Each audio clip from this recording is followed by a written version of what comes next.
সব জায়গাতেই এখন দিন দিন হাঁটু ব্যথার রোগীদের সংখ্যা বেড়ে যাচ্ছে। আমি doctor Mukhlesur Rahman Siddiqui Mukul, senior consultant physiotherapy and rehab, unique pain and paralysis centre, Mirpur, Dhaka.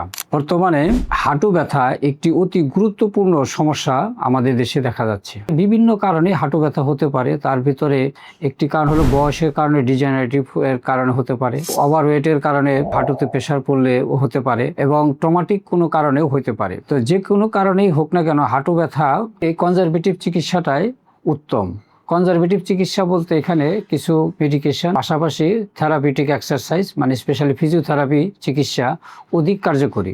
কোনো রোগীর ক্ষেত্রে যদি একদম লাস্ট স্টেজে যে অ্যাডভান্স অস্টিওআর্থ্রাইটিস হয়ে যায়, তখন কারো ক্ষেত্রে সার্জারির প্রয়োজন হয়ে থাকে। আমাদের এই ইউনিক পেন অ্যান্ড প্যারালাইসিস সেন্টারে হাঁটু ব্যথা বা অস্টিওআর্থ্রাইটিসের সুন্দর চিকিৎসা ব্যবস্থা আছে। আপনারা যারা হাঁটু ব্যথায় ভুগছেন, দয়া করে সার্জারি করার আগে বা ইনজেকশন নেওয়ার আগে আপনারা ইউনিক পেন অ্যান্ড প্যারালাইসিস সেন্টারে আসতে পারেন।